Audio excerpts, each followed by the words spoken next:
Welcome, everyone, to the Finn and Brummy Podcast, where we talk all things sports. I'm Adam, and my co-host, Vegard. Yes, no one will be able to pronounce it, so Vegard. it's fine. Yeah, just do it. Call me whatever you want. Today, our talking points, we're going to be speaking about the boxing, Fury versus Wilder. We're also going to be speaking about the current standing of the Premier League, and also the big news with Newcastle being purchased by billionaires. Yes. So finally, Ashley's gone. Yeah, that's an interesting one. Yeah, we'll get to that one. But just to start with, Fury Wilder 3 happened. I think it's 3 years now of these fights been happening. What did you make of the third fight? Absolutely brilliant. It was back and forth. Both got knocked down. It was had everything. It showed sort of what I thought before, that Fury's on a slightly higher level, like the first two fights, in my opinion. But Wilder was better now. But he's just, for me, I think he's a bit too small to take a guy like Fury who can move like he can. No other heavyweight can do that. What did you think about it? I thought it was a masterclass, to be honest. I think when you looked at the first fight, one thing that was clear, and this was always mentioned throughout the build-up, was that Tyson Fury doesn't have sort of power.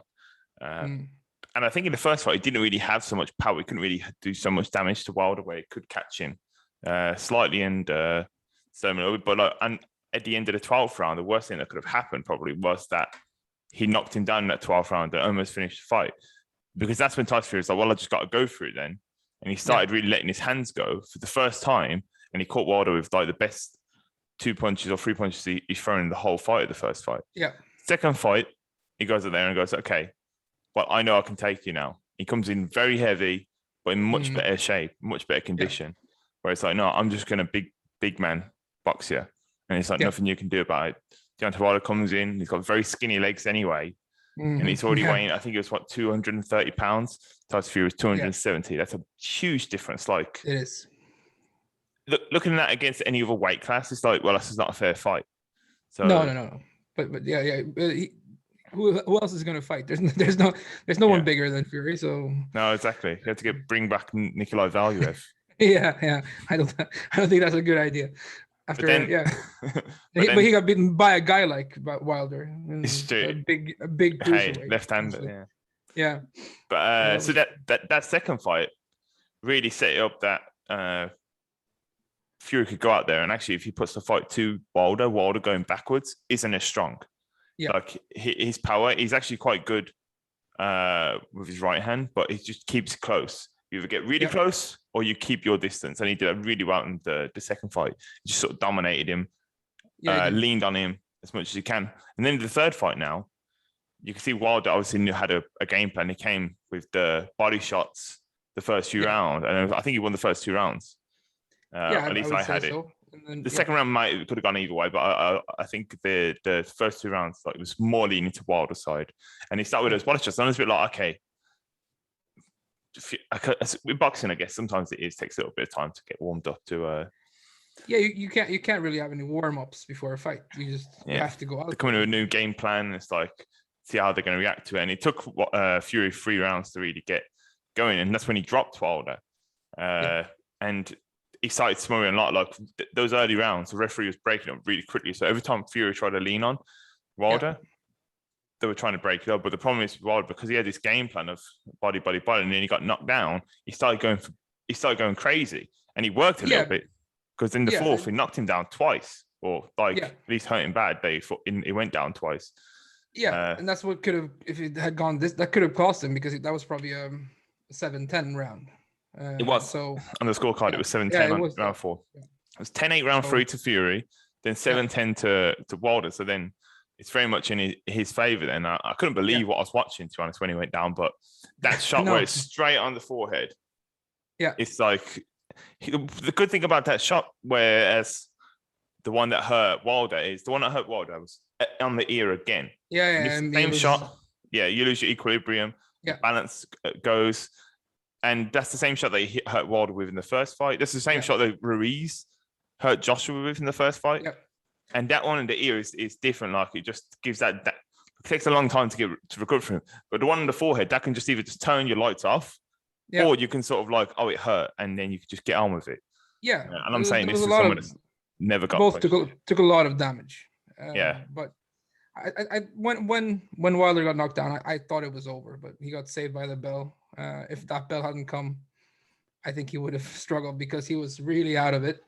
But that's boxing. Yeah. You can take quite a lot of damage and still keep going. I don't know if ethically that's very good, but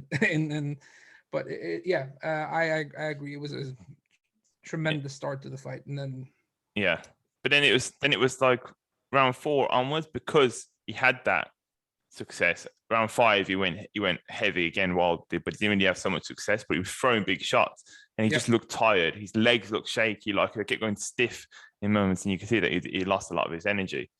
And then, like, to be honest, probably after round 5 or round 6 onwards, it was just a matter of time. Every single round, I was like, this must be the round that Wilder goes. He's too tired. It's going to just go down from.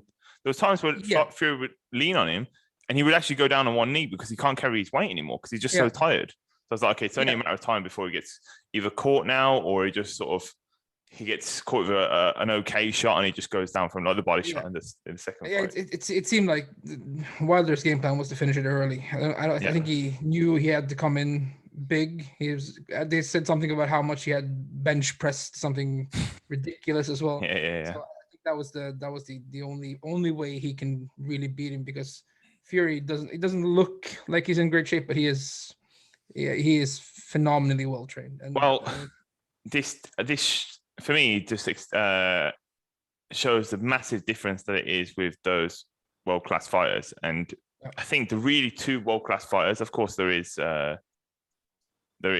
Joshua and there's Dillian Whyte and Deontay Wilders of this world. But then you look at Usyk, even when he has a bad night, he gets it done. He finds a way. Yep. And the same with Fury. When he had a bad night on Saturday. Yeah. And yet he got it done and he finished him in the 11th round. I think that's the difference. Like, if you remember the Usyk fight against, even the one against Chisora or even Bellew, he didn't perform at his best, but he still won the fight and got the job done. Whereas, like Joshua, that's why now if that fight was to ever happen, he hasn't shown me that. No, I think it will happen only because how big of a draw it would be in the UK. But it can't happen now. There's no chance. I think there's a mandatory defense next. So what I think that this means is the WBC already ordered that the winner of I believe it's WBC, but ordered the winner of the Fury Wilder fight that they would have to defend against Dillian Whyte. Yeah, okay. Otherwise, they have to vacate the belt. So if they're going to keep all the belts, and that's the only belt that it has, that they probably will have to defend it. I just checked that now. There's Dillian Whyte, Otto Wallin fight, and the winner of that one will face. Yeah. But he will beat Otto Wallin. Yeah. Like that's just a. I'm just saying, just so if something happens, technically there's a it's gonna come back. It's gonna come back to haunt me saying that, but like he has Otto Wallin now, Dillian Whyte, but that should be.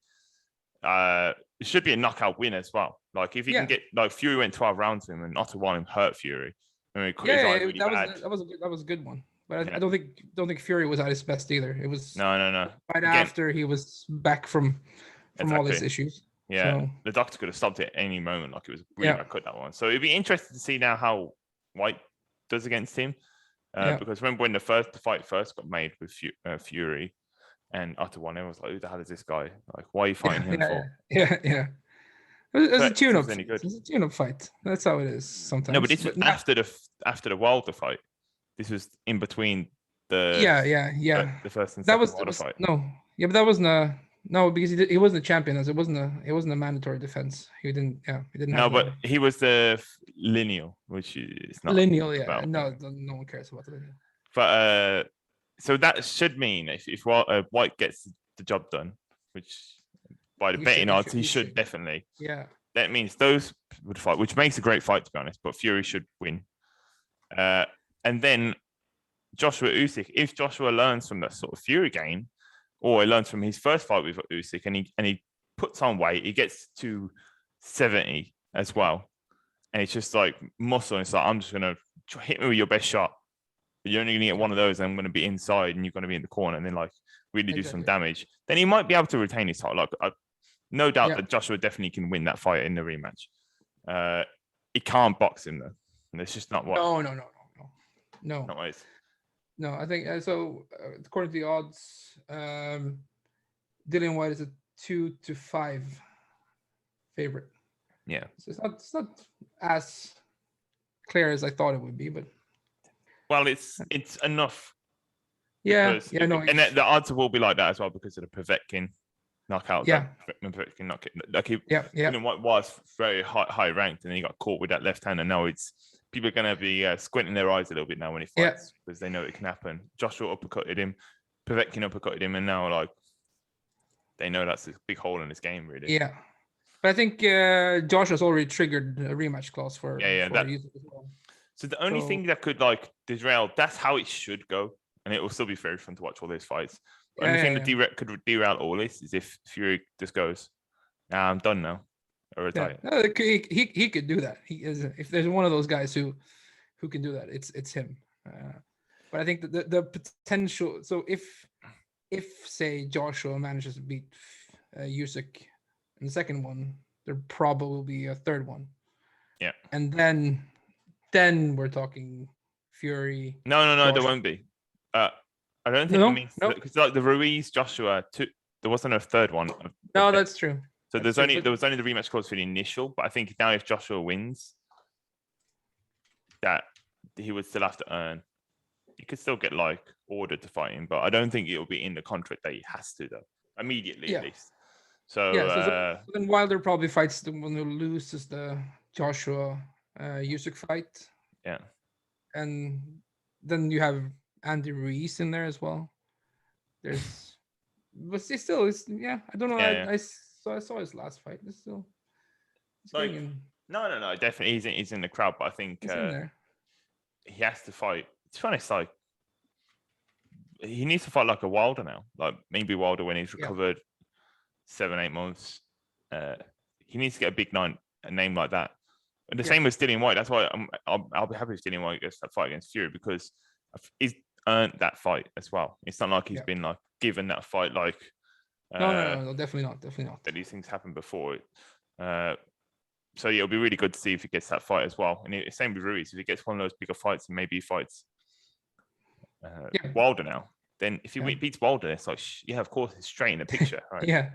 It's fun. It's heavyweight's usually been like one or two really good fighters, and then some below. There's been like Klitschko dominance for a decade, and then Joshua comes along, and I think it's fun now. Boxing's in a good place, and now you'll have like yesterday, like on Saturday, you had people in the crowd, full sold out. You didn't have British fans though, unfortunately, but imagine so Fury hasn't fought back in the UK. I don't believe since he's returned, like back to boxing. So imagine that first fight back in the UK in like a full stadium. Oh yeah. That would but be even when he's fighting in the US with full crowds, there's always been a lot of British fans there. Well, no, it's not even It's not even British fans with Fury now. Like he's so much of a star now that anywhere he goes in the world, he will be cheered. Like he doesn't need home advantage anymore. He's got that everywhere in the world. His last fight in the UK was in August 2018, before the first Wilder fight. Oh, is this when? Yeah, this when there was all fights in the crowd. Yeah, but it was like, who was he fighting again? Francesco Pianetta. Yeah, that's his first one. Yeah, and he had a fight before that in the MEN Arena as well, or Manchester Arena it's called now. Yeah, it was before everything. Like, no one knew what was happening with the Fury. Like, is it just going to be like come back and he's not going to be as good? And he wasn't so good in that fight either against Francesco Pianetta. And it's like, I remember like in the shot of that fight, like there's the boxing going on in the background. You can see the crowd, and there's just loads of fights breaking out in the crowd. Like, nobody cares about the fight, and everyone's just like the Fury and are watching it. It's like, it was a mess. That one was. It was. But imagine like a stadium now after all of his achieved, and it's like to come back. I really want to see him live as well. It's I think it's a spectacle. yeah, for me, if that fight was to happen, and if it's Joshua versus Fury as well, especially, Yeah. I think that's the Yeah. fight he needs to come back to the UK for. And it's like, Oh, that would be insane. Imagine just the build up to it. Oh yeah. Entrances, That's gonna be the face-offs, yeah. it's just amazing.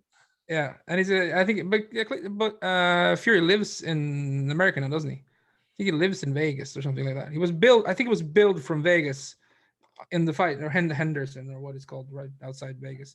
So I think he's good at that though. It's like proper like wrestling guy, you know, right? He's a traveler. He is a traveler, to be fair. But it's like So probably in wrestling, right? Where it's like, Vegas, parts unknown. But it's like wherever you are, right? It's probably you get the easy pop, right? It's like, how's it going, Vegas? Or how's it going wherever you are? And he goes, he's good at selling himself, to be fair. Yeah.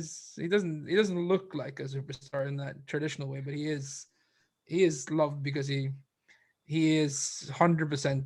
It's not fake in that sense. Yeah, but definitely. It's in that pro wrestling sense that he likes to build things up, but he's not. He's the real deal, and he's always backed it up.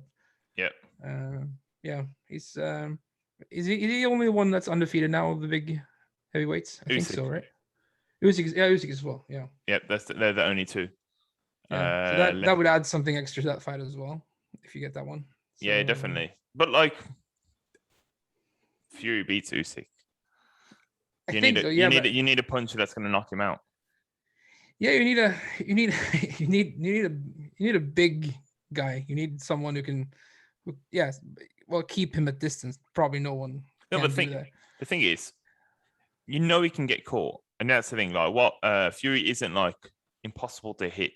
No. But he's very good at boxing over 12 rounds to give you limited opportunities. But Wilder's knocked him down 4 times in the 3 fights.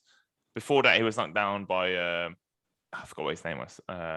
Earlier on in his career, Thompson, a smaller guy as well. So when he fights people like Dillian White, Joshua, whoever it would be, if they know they can have that power and they can find that shot when he loses a bit of concentration, it could knock him out. And look, these add up. When you get knocked down, you're caught with these shots. Yeah. If you remember, like going to the UFC when Ngannou fought Stipe the first time. Yeah. And Ngannou hit him with a lot of big shots, but Stipe ended up wrestling down, like controlled the fight, and he ended up winning the fight. His next fight after, he fought Daniel Cormier, who's not a big puncher. A punch in the clinch, little punch in the clinch to the side of the head, he's out cold because your brain doesn't forget the other shots. So these all add up. True. All these Wilder shots that will add up to into sort of Fury's bank, and at some point, someone's going to land that last shot that fills it up where it turns off. Yeah. So because he hasn't taken that much damage before the Wilder fights. This was war though. Like he got damage in this one. Yeah, that would definitely. Yeah. But when you see someone go down with this like straight on the foot, that's the one that knocked out the same punch that knocked out King Kong Ortiz, like Luis Ortiz, like same punch right on the forehead, and he just sort of folded into himself, and very much could almost happen in that fight. So I do believe that now these heavyweights that are going to fight him next, it's like I've just got to land. Yeah, I've got to land a big shot. And the next time he goes down, he might not get it back up because at some point they don't. Yeah, it's true. But there's also the same thing with Joshua, who barely took any damage early in his career, and then you saw when he lost to Ruiz, and then against Usyk now he's a different fighter. Yeah, but it's been really the thing is with Joshua, he's been super inconsistent for a while now. Like that against Klitschko, and he got caught bad. He was still young. You can go, okay, gets away with that. Yeah. Then he started getting a bit complacent with his fights. I remember it was against Povetkin, where it's early on in the fight, and it's like he gets caught with a big left hand straight in the face, breaks his nose, and it's like, and he was like struggling like to breathe in that fight. Like, how are you letting Povetkin catch it like that? Then I think it was the following fight straight after that one. I think he had a fight in between, but then he fought Ruiz, yeah. Yep. Gets caught there. Like now you feel a bit like afraid when Joshua goes in, he has someone hurt. You're like, God, be careful, just be careful. Because now I feel like how you can't be careful. Like keep it till you know he's gonna be. You can go in there, but it feels sort of like Joshua doesn't have that same killer instinct that a lot of these other guys have. But I don't know. I just want to see how how things go now, because there are so many good fights. But you know what it is? I think Joshua needs heat when it comes to the fight. Usyk, all friendly. Even the Ruiz first time, all friendly. Yeah. I think he needs someone like Dillian White or Fury or even Wilder, where it's like, no, I hate this guy. I want to beat this guy, and then that competition comes out of it. Yeah, Fury will definitely get under the skin for sure. Yeah. And that's where that's where Joshua will fight best. Like, I used to love watching Joshua fights early on, because they would always try and sort of like, oh, who's this young kid? Like, I'm this American guy. I remember when Charles Martin fought him, and it's like, wait, he shouldn't have been in there in the first place, but he was the champion at the time, and he was like talking about I'm a god and all this stuff. And Joshua just like dominates him, and it's like that's like he knew that. It's like, who the fuck's this guy? And then there was the sort of he felt invincible at some point when Fury retired. But I don't know if he officially ever retired, but when he left, and when it was done, then I felt like this guy can dominate for a long time. But that's how it always is. There's always someone coming up to, like they said, same thing with when Klitschko lost it. Is like everyone thought Klitschko would stay on top forever until he retired. Valuev as well against Hay. So but it's a good time for British boxing. I think it's definitely. I think that's really clear as well. I think boxing is doing well, and I think with programs like DAZN, who are actually putting all these massive events together now as well. Like, it's just only new better as well, because everyone has to up their game. So it's a really good time.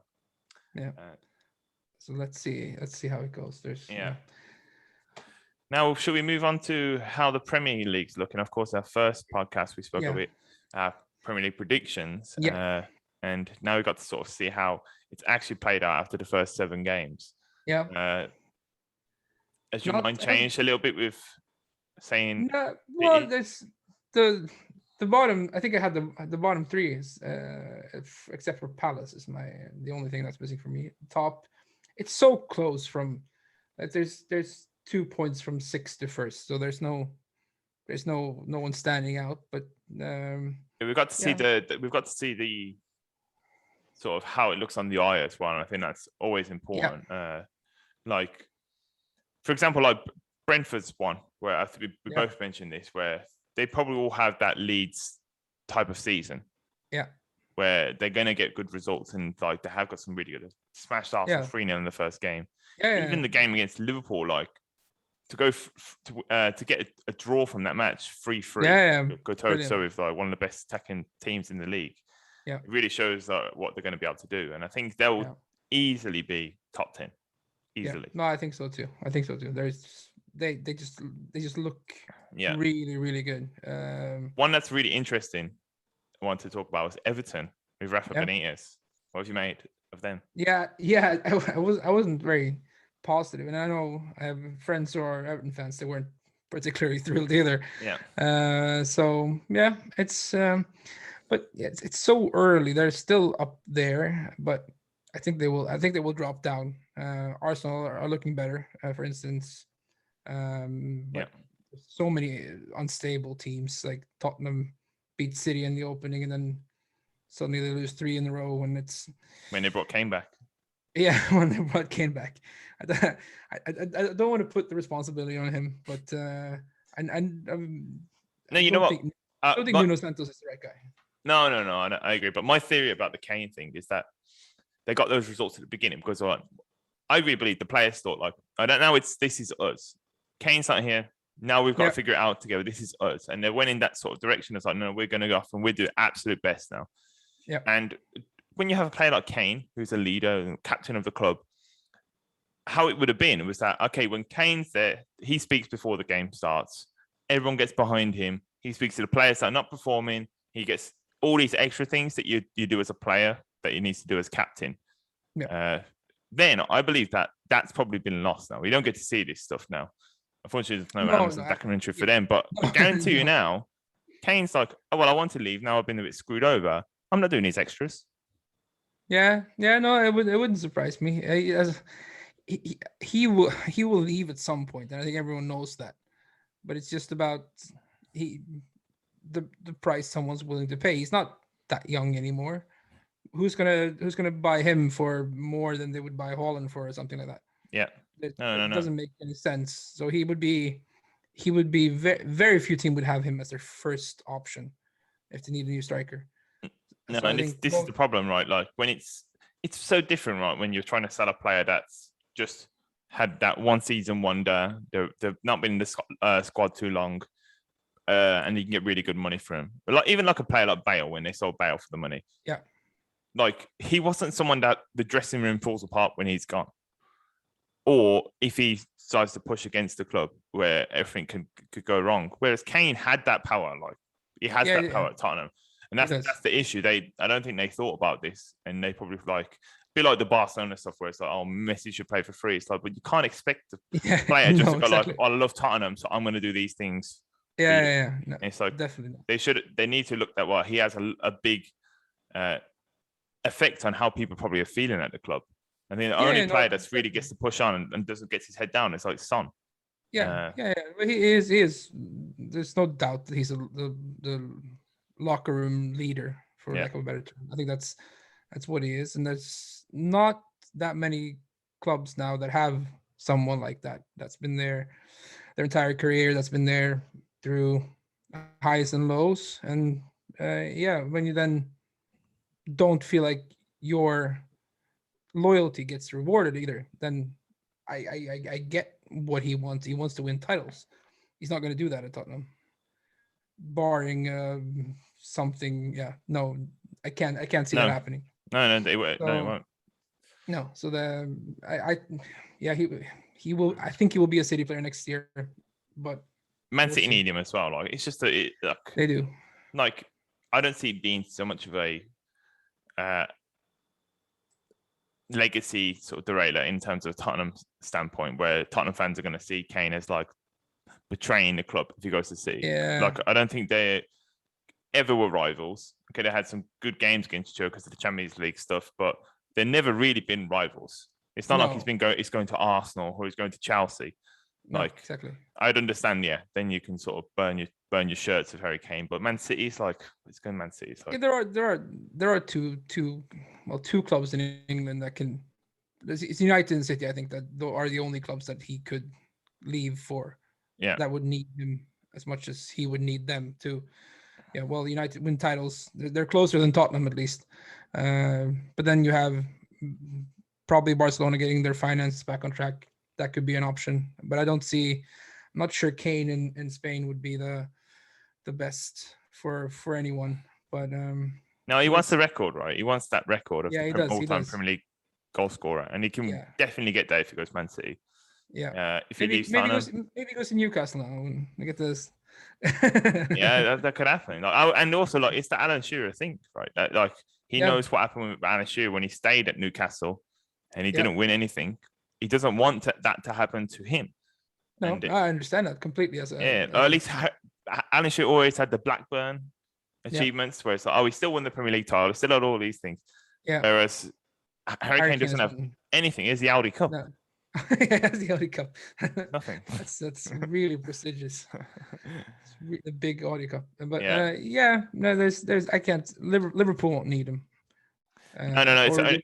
It's probably need him, but I think those are the only two clubs there. Like before, when we did the first podcast, what we didn't know was that Man United were going to sign Cristiano Ronaldo, and that's what club I would have also said that would have been a good one to do a deal with. But now with Cristiano Ronaldo, it's very hard to say how long that's going to last.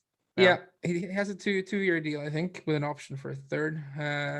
If it was anyone else, I would have thought that he would have fallen off a cliff soon enough. But he keeps himself in such good shape. There's no reason he can't play for a few more years. And he doesn't do all the things he did when he was there the first time, the defensive work and all that. But he doesn't really need to, because he's so good at what he does to get into the box.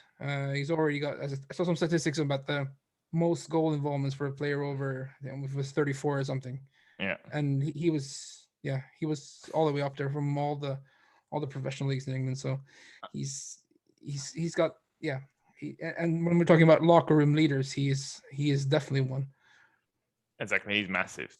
Yeah, and that changes Manchester United season so much. And in a way, we mentioned this a bit before, but I don't think now Ole Gunnar Solskjaer has any second chances. Now, if it goes wrong, Yeah. they need to make a decision early. They need to have someone ready to take. Yeah. So take over. they have to challenge for the title this year. I think at the very least, keep it closer than it has been, and then depending on how it goes in Europe as well, hasn't been very good so far. But yeah, at least but the thing is, this year, if you're looking at a title challenge, it's a 4-horse race. Yeah, Man City have dropped off a little bit. I actually don't think they're one of the two favorites. I think Chelsea and Liverpool are probably ahead. Like Liverpool is just Salah. Like he's doing but so good. Is he not going to the African Cup of Nations? Yeah, that is in. I think. Yeah, that's going to happen January. Yeah, I think January. I think they missed 2 games though. Yeah. Which is not the worst. That could be the difference, right? So it could be he and Mane are off. Then you're relying on Firmino, Jota, and who else? Origi. Yeah, there's not a lot of depth. But, Jota's been good. I quite like him. But he's good. Like he's definitely not a massive downgrade. And Firmino, of course, he can be good on his day. Yeah, he's a bit unstable, but I think the top 4 now will probably be the top 4 at the end of the season. I said this before. Probably not in that order, but yeah. But I said this before. I think Chelsea will win the league. Yeah, they look like champions. Yeah, they're better. Chelsea are better on their worst days than any of the other top teams, I think. Yeah, they don't concede, and that's the thing. They barely concede goals. They've conceded 3 goals this season. Yeah. And if you look at their games that they lose 1-0. Like against Juventus, they lose 1-0, and it's that like they don't concede goals. They've got such a solid formation now where it's so hard to score past them. And then they have Lukaku up front, which is such a target man, what they needed now. And their game is just sort of they're going to be strong. And I hate to say it, but I think Chelsea are going to win the league. Yeah, no, I'm starting to think the same thing, but it's so close. I think it's going to be closer than it has been the past. Well, last year, how many points was it? 11 points or something like that from first to second. I hope there will be a title race because that's a lot more exciting than how we've seen I don't know how early Liverpool won it as well. They won it quite early as well. So it's been a few years since. Yeah, I want to see the last day of the season. Yeah, any 3 clubs can win it, or however many clubs. Yeah, that would be brilliant. It's I don't want a guard of honor before the last match. I don't need that. No, it needs to be like you want every match to count, right? You never want any match to like as much as it's been tough being an Arsenal fan. One thing with being an Arsenal fan, at least not in the last few years, but when it was under Wenger, was that the last game of the season was always like race for 4th, and we have to play for something. And like to the very last match of the season where it was like, oh, this is an important match again. And I think it's a bit crap, like when it was like, when you just so far ahead, you got 11 games to spare, or 8 games to spare, and you've won the title already. And it's like, it's fun to win the league, but it's you need drama. Yeah, you want some stories about not just a team flying away with it. But I don't think we will get that this year. It can't happen. It literally can't happen this year. No. We're saying that now, but let's no, because you know what it is, they're also strong. Even Man United, when they're going to play against the big teams now, I think it's after the international break, they have a really tough fixture list. But they will get points off those top teams. Yeah, that's something. That's what they've been good at all the time under Solskjaer. They've been one of the teams that have taken the most points from the top teams, and then they've messed up against relegation candidates they should have beaten handily. But they have next is Leicester, and then Liverpool, Tottenham, Spurs, City. Man City. Yeah. Oof, that's tough. So it's That could be 0 points for 4 games. Yeah, it could be. Now Tottenham is not a top. No. But it's like that home, right? And this could be like if Man City, Man United have poor form leading to that game, right? Like they're going to be up for it. So So Yeah, if they lose against definitely. Liverpool and then Leicester gets something out of the bag, like definitely could happen. Yeah, no, definitely. So that's the good thing about the Premier League. That if one of the top teams drops off just a little, there's most teams can get something from them. So that's a good thing about the Premier League. And then, yeah, I think it's going to be. It's also going to be a very the relegation race as well is Yeah. going to be really exciting as well. There Yes. are some teams that have Speaking looked of, I was going to say, really poor. sure. Speaking about relegation race, Arsenal. no, No, not I don't. relegation race, but like, No, I don't think that. No, they're not. They're not that bad. They're well, we were when 0 points after 3 games and 0 goals scored. yeah, but this there's been quite a significant improvement. You won 3 of the last 4. This, The only win out of those games, which was like, oh yeah, well, Arsenal were the better team, was the Tottenham game. Every other game, it's been 1-0. It was the Odegaard free kick, or it was the other goal from Aubameyang, where it was really scrappy on the line. And it's good. It's good to win those close games as well. That's you need to do that. it's true. Well. But like, it's not just when we go toe-to-toe against Brighton and we don't win, I think that really showed the Arsenal's level. And it's like, but maybe. But I think also Brighton have done well. So I'm not sure if it's who it's worse for that it's a draw. Well, one thing I'll say is that we would have lost that game against Brighton last season, and it actually felt like a point saved in a weird way. Yeah. I was a bit like, oh well, actually we got a bit lucky there. We should have lost. Yeah, it must feel strange to think that way, but it's Brighton are quite good. Yeah, I think they can't shoot. They're a Save their solid life. team. No. It's about. But I think there will be like Brentford. There will be 6 to 10 ish. And then that's a good season for them, regardless. Yeah. So for Arsenal to finish outside the European places is not will never be should never be acceptable, at least. Yeah. And I don't think it is. But how long would you give Arteta to? Would you? If Arsenal finishes 10th, is he still there next year? It's interesting. Like, I think I really don't know. To be honest. I think the results could have shown that maybe he should have already went. But I think now the investments that they made in the summer, I am actually starting to see that. Before it was like, why are we spending all this money on sort of substitutes, basically? Like, I thought like Ramsdale and all these players. I think the only one that we considered the first team was Ben White. But I think Ramsdale coming in and looking at seeing how good he's been, and Odegaard. He's really, really good. Odegaard as well, first team, and he's going to have a good season for us. Like, he's too good not to. Then when you talk about like Tommy Yasu at right back, he's going to play a lot of matches for us. And like, he was a bit last out of the season signing. I was like, actually, he's way better than what we had. Like, we had Callum Chambers, who's centre back, playing up right back. Bellerin, who cannot take a throw in, never mind kick a ball. And then he's focused on the environment now. It's much more important. There won't be any trees. No problem with planting trees, but without the environment, there's no football. So he needs to focus on what he's good at. And then, but now I'm starting to see these summer signings pay off. I think White and Gabriel are going to have a really good centre back partnership. White is good. Yeah, he's good, and I think this is the thing now. We're starting to see that. Oh, actually, this is the Arsenal, because those first 3 games of the season, it was such a. You remember what happened? Bammy and Lacazette get COVID. The next one, Ben White gets COVID. Yeah, and all these players, first choice, were getting taken out of games or injuries or whatever would happen, and we didn't really get to see the proper Arsenal team. So now I think, it stabilizes when you have those all the best ones available, of course, because you have to change your team every single.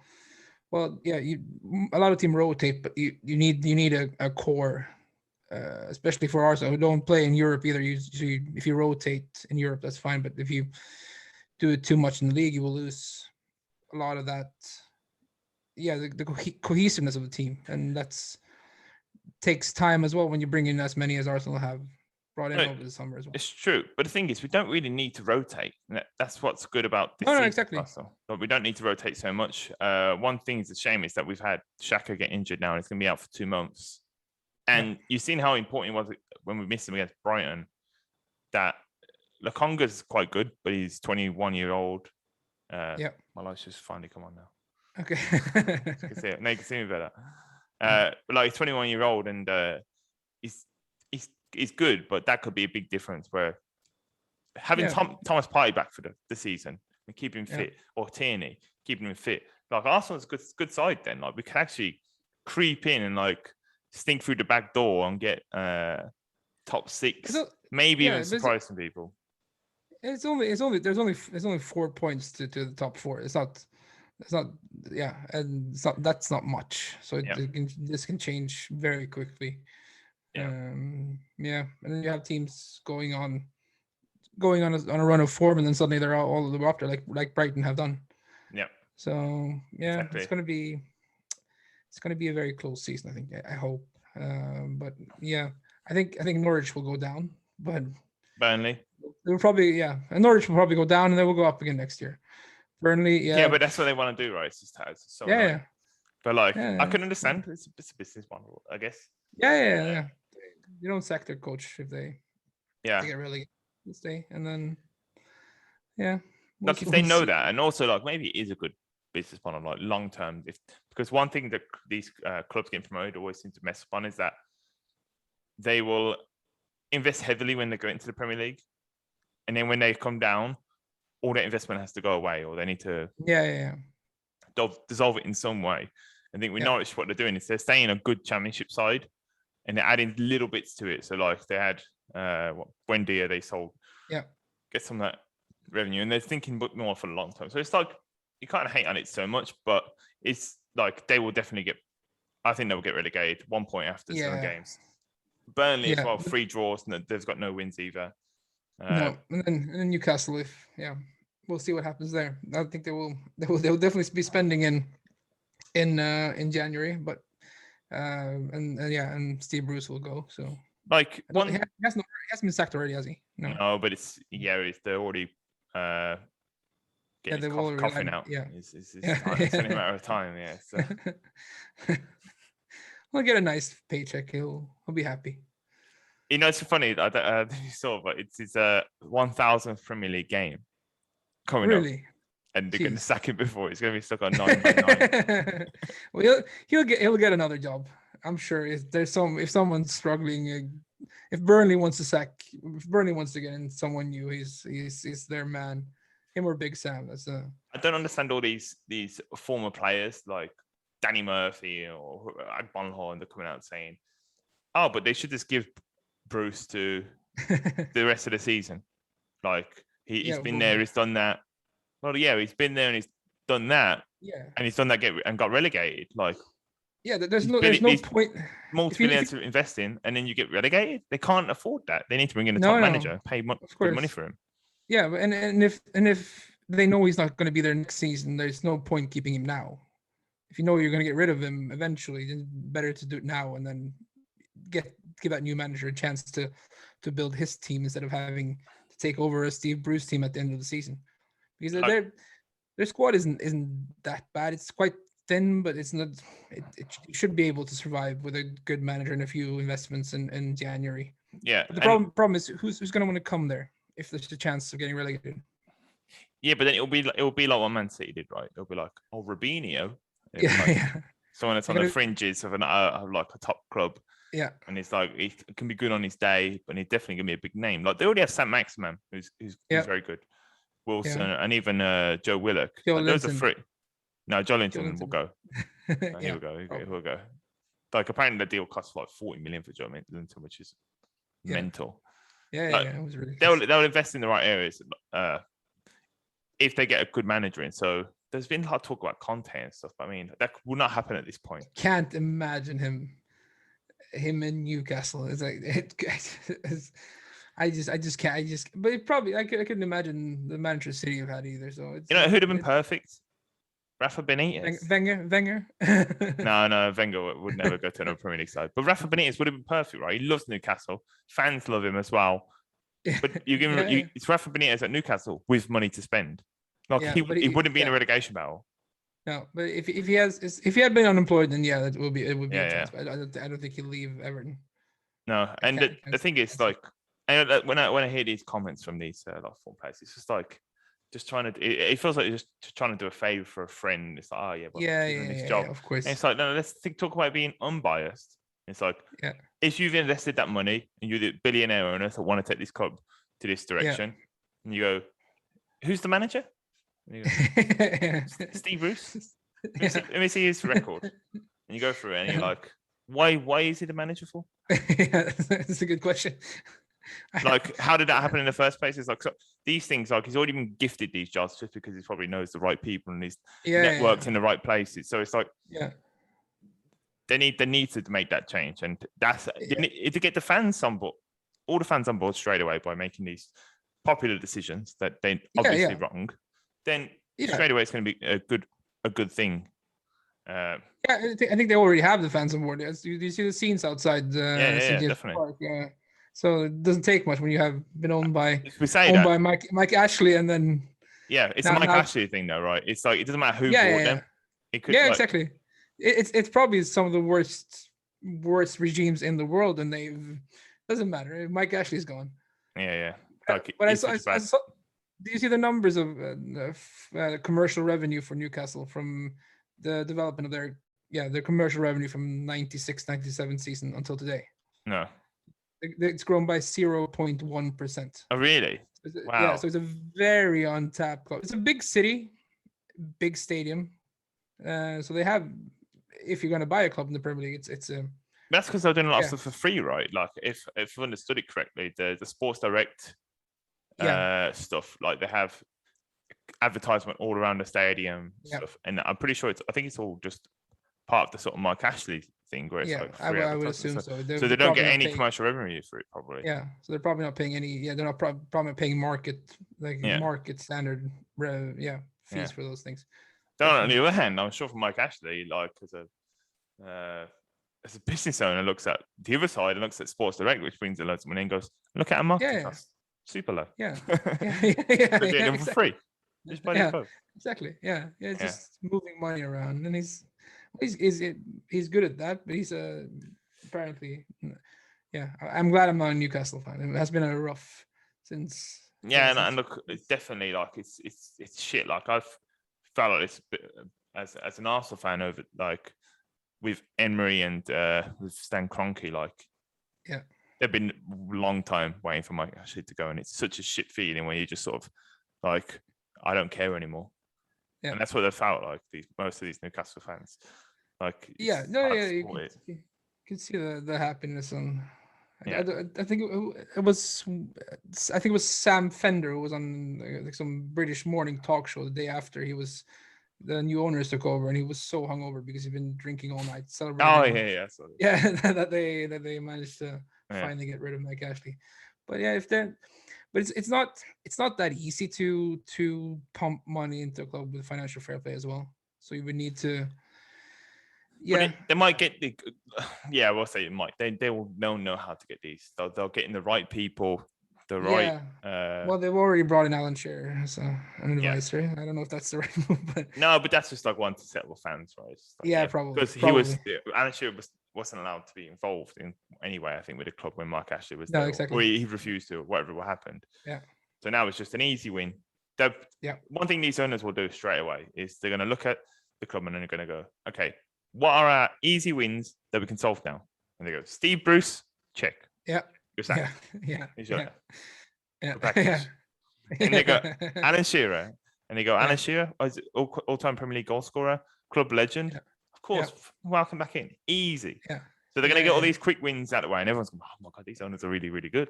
And then they're going to start thinking about the harder things. Okay, well, how do we keep this growth? How do we get these deals done so we can increase our revenue where we can actually invest our money again? So, but it'll be interesting. They will get big names, I'm sure of it. Like they can still afford like a Lingard and stuff like that, right? Yeah, exactly. But the thing is, so I think that's what Chelsea did quite poorly in the beginning. They brought in a lot of big names like Shevchenko, Crespo, Yeah, Robin. Mutu, yeah, and then they didn't pan out. And then they started buying Yeah. the right players. So it's a difficult thing, but they should be able to get players that at least don't get them relegated this season. That should be the number one priority, because if they're relegated, then Yeah.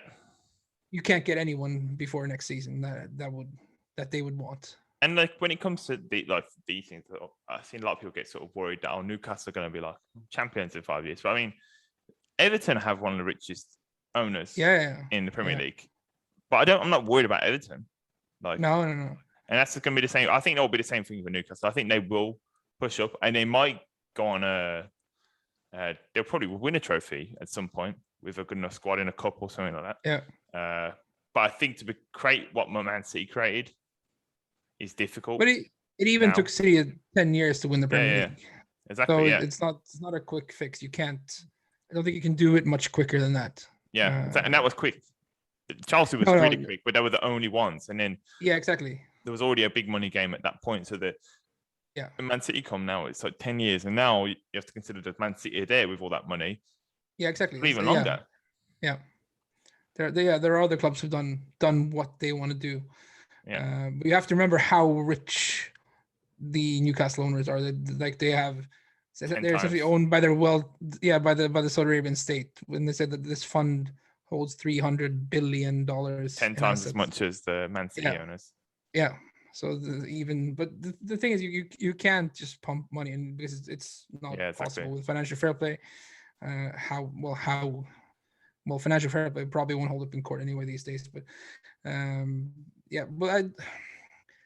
financial fair play is a European thing as well. They're not playing in Europe, so they won't get banned from any competition or anything like that. But they will definitely get some massive sponsorship deals from the Saudi Arabian state or something like that.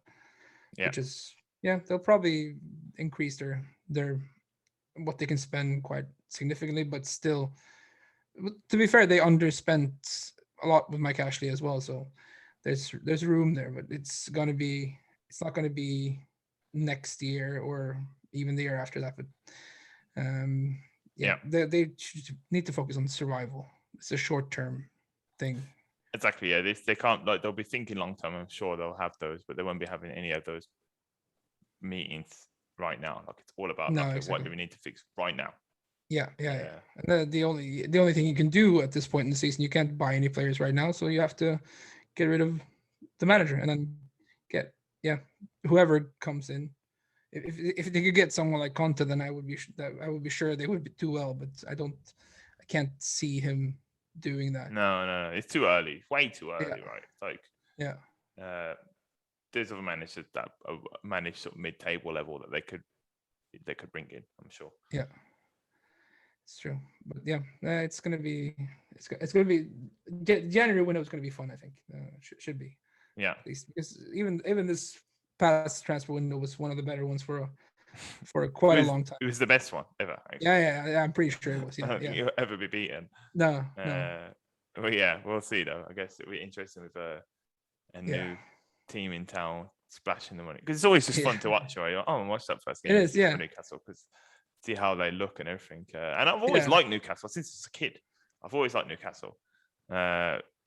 So it'd be good to see him do well, apart from when they're playing Arsenal. But I wouldn't. Yeah, I wouldn't fear my position if I was an Arsenal fan quite yet. But they're one of the teams that can challenge on that level in a few years. So it'll be interesting. But I'm all for more competition, but I'm not all. The owners is not something I don't know what the fit and proper test is in the Premier League, but it can't be much if the Saudi Arabian state. If you think City's owners are bad, then this is on a whole nother level. So we'll see. That's another discussion. Yeah, it is. Yeah. That will come up a lot of discussion points on these teams. Nice. I think we've gone over everything we wanted to go over. What we do want to do is make this more of a regular thing. So potentially make it more of a Premier League roundup every week after the results. So that's what we're looking to do in the future. More shorter episodes as well. More frequent and shorter. I think that's it's for the best. Exactly. We're busy people. Yeah, it's very true. It's very hard to get. I actually have to go to get ready straight after this for a dinner. So okay. a bit of a rush. I didn't realize the time already. But all good. No. I definitely want to make it more of a regular thing as well. Let's do that. Easy to chat about football and fighting. Yeah, we can talk for hours, but exactly. Limit ourselves a little bit. Yeah, nice one. All right, everyone. Yeah. Thanks for watching, everyone. Make sure you subscribe for more podcasts in the future. See you. See you guys.